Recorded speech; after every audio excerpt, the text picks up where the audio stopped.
Students നമ്മൾ കഴിഞ്ഞ ദിവസങ്ങളായിട്ട് നോക്കിക്കൊണ്ടിരുന്നത് അതർ യൂഷ്വൽ അഡ്ജസ്റ്റ്മെൻറ്റ്സ് ആണ്. സ്റ്റേറ്റ്മെൻറ്റ് ഓഫ് പ്രോഫിറ്റ് ആൻഡ് ലോസിൻ്റെയും സ്റ്റേറ്റ്മെൻറ്റ് ഓഫ് ബാലൻസ് ഷീറ്റിൻ്റെയും അതർ യൂഷ്വൽ അഡ്ജസ്റ്റ്മെൻറ്റ്സ് ആണ് നോക്കുന്നത്.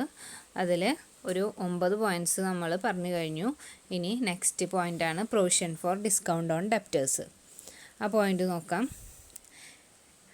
എന്താണ് provision for discount on debtors? It is a normal practice to allow cash discount to customers for prompt payment. Customers കൃത്യമായിട്ട് payment നടത്താൻ വേണ്ടിയിട്ട് ഒരു cash discount allow ചെയ്യുന്നതിനെയാണ് എന്ത് പറയുന്നത്? ഡിസ്കൗണ്ട് ഓൺ ഡെപ്റ്റേഴ്സ് എന്ന് പറയുന്നത്. ഇനി അതിന് വേണ്ടിയിട്ടൊരു പ്രൊവിഷൻ സ്ഥാപനം ക്രിയേറ്റ് ചെയ്യും. അതായത് ഇപ്പോൾ ഈ സാധനങ്ങൾ വിറ്റിട്ട് ഡെപ്റ്റേഴ്സ് ഉണ്ടായത് കറൻറ്റ് ഇയറിലാണല്ലോ. പക്ഷേ ഇതിൻ്റെ ആ ഒരു ഡിസ്കൗണ്ട് നമ്മൾ പ്രൊവൈഡ് ചെയ്യുന്നത് നെക്സ്റ്റ് ഇയറിലേക്കായിരിക്കും. അത് ഈ ഇയറിൽ തന്നെ കുറച്ചിട്ട് കാണിക്കണം നമുക്ക്. അതുകൊണ്ടാണ് പ്രൊവിഷൻ നമ്മൾ കറൻറ്റ് ഇയറിലാണ് ക്രിയേറ്റ് ചെയ്യുന്നത്. Therefore, at the end of the accounting year, provision is created for the anticipated loss in the form of discount that is likely to be allowed to debtors. ഈ accounting ഇയറിൻ്റെ എൻഡിലാണ് provision create ചെയ്യുക. അതൊരു ഡെപ്റ്റേഴ്സിന് discount allow ചെയ്യാനായിട്ടുള്ള provision create ചെയ്യുക ഈ financial ഇയറിൻ്റെ എൻഡിലാണ്. അതിനെയാണ് പറയുന്നത് എന്ത്? Provision for discount on debtors എന്ന് പറയുന്നത്. ഇനി ഈ പ്രൊവിഷൻ പ്രോഫിറ്റ് ആൻഡ് ലോസ് അക്കൗണ്ടിലേക്ക് ട്രാൻസ്ഫർ ചെയ്യുന്ന എൻട്രിയാണ് statement of profit and loss account debtor to provision for discount on debtors.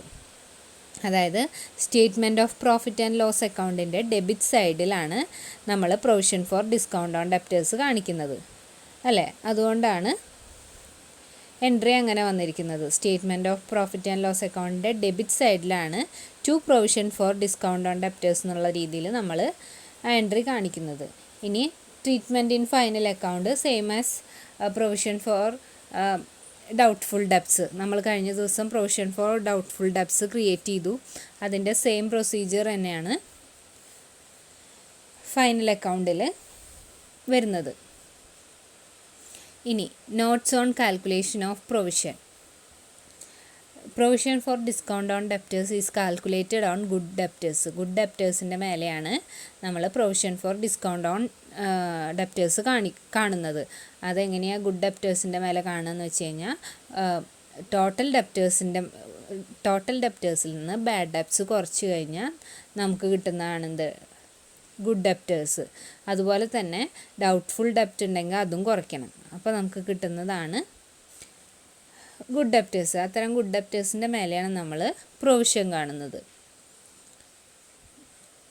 ഇനി നെക്സ്റ്റ് നോക്കാം provision for discount on creditors. Same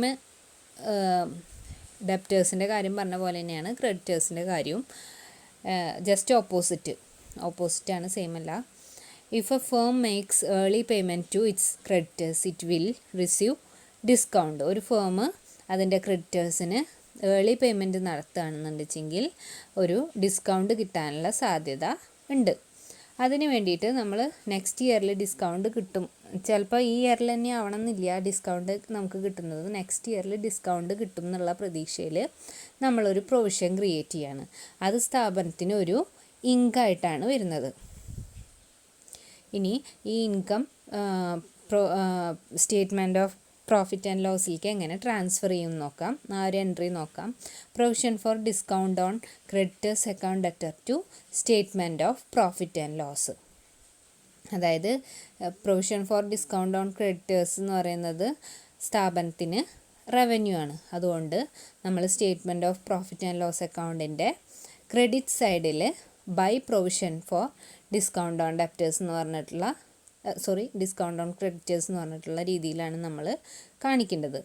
ഇനി treatment in final accounts. Provision for discount on creditors is calculated on sundry creditors. Sundry ക്രെഡിറ്റേഴ്സിൻ്റെ മേലെയാണ് നമ്മൾ provision കാണുന്നത്, provision for discount on creditors കാണുന്നത്. ഇനി അത് നോട്ട്സ് ടു അക്കൗണ്ടിലാണ് ഇതിൻ്റെ അഡ്ജസ്റ്റ്മെൻറ്റ്സ് ഒക്കെ. അതായത് ഇത്ര സൺഡ്രി ക്രെഡിറ്റേഴ്സ് ഉണ്ടായിരുന്നു, അതിൻ്റെ ഇത്ര പെർസെൻറ്റേജ് പ്രൊവിഷൻ എന്നൊക്കെ പറഞ്ഞിട്ട് കാണിക്കേണ്ടത് നോട്ട്സ് ടു അക്കൗണ്ടിലാണ്. ഇനി പ്രോഫിറ്റ് ആൻഡ് ലോസിൽ അതർ എക്സ്പെൻസിലാണ് എല്ലാം കൂടി ഡിഡക്റ്റ് ചെയ്തിട്ടുള്ള ആ ഒരു പോർഷൻ അതർ എക്സ്പെൻസ് എന്ന് പറഞ്ഞിട്ടുള്ള ആ ഒരു ഭാഗത്താണ് നമ്മൾ പ്രോഫിറ്റ് ആൻഡ് ലോസിൽ കാണിക്കേണ്ടത്. ഇനി ബാലൻസ് ഷീറ്റിൽ സൺട്രി ക്രെഡിറ്റേഴ്സിൻ്റെ അണ്ടറിൽ അതിൽ നിന്ന് കുറച്ചിട്ടാണ് കാണിക്കേണ്ടത്. സൺട്രി ക്രെഡിറ്റേഴ്സിൽ നിന്ന് ട്രേഡ് പേയബിൾസ് എന്ന് പറഞ്ഞിട്ടുള്ള ആ ഒരു ഹെഡിലാണ് നമ്മൾ കാണിക്കേണ്ടത്.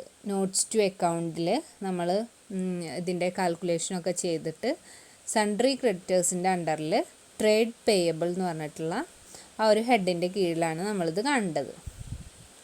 ഓക്കെ, ഇനി നെക്സ്റ്റ് ആണ്. ഇത് കുറച്ചുകൂടി പ്രോബ്ലം ചെയ്യുമ്പോൾ നമുക്ക് മനസ്സിലാവും. നമുക്ക് ഇത് കഴിഞ്ഞാൽ ഈ തിയറി കണ്ട് കംപ്ലീറ്റ് ചെയ്താൽ നമുക്ക് പ്രോബ്ലം സ്റ്റാർട്ട് ചെയ്യാം. നെക്സ്റ്റ് ആണ് എന്ത്?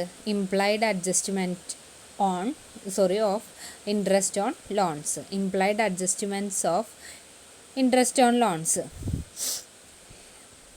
If the interest paid is less than the total amount of interest due.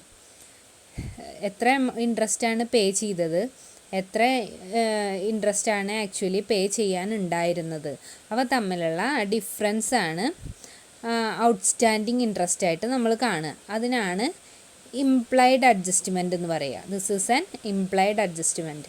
അതായത് if the interest is paid is less than the total amount of interest due. നമ്മൾ actually interest pay ചെയ്തത് total amount അടയ്ക്കേണ്ടതിനും കുറവാണെന്നുണ്ടെങ്കിൽ ആ ഡിഫറൻസിനെയാണ് നമ്മൾ പറയുന്നത് outstanding interest. It is an implied adjustment. ഇനി അതെങ്ങനെ ഫൈനൽ അക്കൗണ്ടിൽ അതിൻ്റെ ട്രീറ്റ്മെൻറ്റ് നോക്കാം. Outstanding interest should be added to interest paid in the notes to accounts under the head finance cost.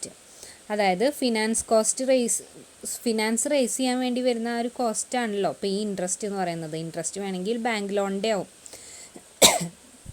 ആ ബാങ്ക് ലോണിൻ്റെ ഇൻട്രസ്റ്റ് നമ്മൾ കാണിക്കേണ്ടത് ആക്ച്വലി നമ്മൾ പേ ചെയ്ത ഇൻട്രസ്റ്റ് ഉണ്ടായിരിക്കുമല്ലോ അതിൻ്റെ കൂടെ ആഡ് ചെയ്തിട്ട് നോട്ട്സ് ടു അക്കൗണ്ടിൽ കാണിക്കണം. ഇനി ഈ വർഷം എത്ര ഇൻട്രസ്റ്റ് പേ ചെയ്യാനുണ്ട് എന്നുള്ള കാര്യം നമ്മൾ കാണിക്കണം. എന്നിട്ട് അത് ടോട്ടൽ ഫിനാൻസ് കോസ്റ്റ് എത്ര വന്നു എന്നുള്ളത് സ്റ്റേറ്റ്മെൻറ്റ് ഓഫ് പ്രോഫിറ്റ് ആൻഡ് ലോസിൽ ആ ഒരു സ്റ്റേറ്റ്മെൻറ്റിൽ കാണിക്കണം. ടോട്ടൽ ഫിനാൻസ് കോസ്റ്റ് എന്ന് പറഞ്ഞിട്ട് ആ ഫിനാൻസ് കോസ്റ്റിൽ ഇൻട്രസ്റ്റ് ഇനി അടയ്ക്കാനുള്ളതും ഇതുവരെ അടച്ചിട്ടുള്ളതുമായിട്ടുള്ള ഇൻട്രസ്റ്റും കൂടി കൂട്ടിയിട്ടുള്ള ആ ഒരു എമൗണ്ടാണ് ഫിനാൻസ് കോസ്റ്റായിട്ട് നമുക്ക് കിട്ടുന്നത്. അതാണ് സ്റ്റേറ്റ്മെൻറ്റ് ഓഫ് പ്രോഫിറ്റ് ആൻഡ് ലോസിൽ നമ്മൾ കാണിക്കേണ്ടത്. ഇനി ബാലൻസ് ഷീറ്റിൽ കറൻറ്റ് ലയബിലിറ്റീസിലാണ് കാണിക്കുക. ഈ ഔട്ട്സ്റ്റാൻഡിങ് ലയബിലിറ്റി ആണല്ലോ. ഔട്ട്സ്റ്റാൻഡിങ് ഇൻട്രസ്റ്റ് എന്ന് പറഞ്ഞു കഴിഞ്ഞാൽ സ്ഥാപനത്തിൽ ലയബിലിറ്റിയാണ്. അത് നമ്മൾ നോട്ട്സ് ടു അക്കൗണ്ടിൽ ആദ്യം അത് എങ്ങനെയാണ് വന്നത് എന്നുള്ളത് കാണിക്കണം. എന്നിട്ട് കറൻറ്റ് ലയബിലിറ്റീസിൽ അതർ കറൻറ്റ് ലയബിലിറ്റീസിൻ്റെ കൂടെ ഈ ഒരു ഐറ്റം കൂടി ആഡ് ചെയ്തിട്ട് ബാലൻസ് ഷീറ്റിലേക്ക് ആ ഫൈനൽ ഫിഗർ നമ്മൾ എടുത്തിടണം. നോട്ട്സ് ടു അക്കൗണ്ടിലാണ് ഇതിൻ്റെ എല്ലാം കാൽക്കുലേഷൻ ചെയ്യുക. എന്നിട്ട് ആ ഫൈനൽ ഫിഗർ നമ്മൾ എടുത്തിട്ട് ബാലൻസ് ഷീറ്റിലെ ലയബിലിറ്റി സൈഡിൽ കാണിക്കണം. അത്രയാണ് ഇന്നത്തെ ക്ലാസ്. ഇപ്പോൾ തിയറി നമ്മുടെ ഒരുവിധം അവസാനിച്ചു. നെക്സ്റ്റ് ക്ലാസ്സിൽ നമുക്ക് പ്രോബ്ലം നോക്കാം. Okay, thank you.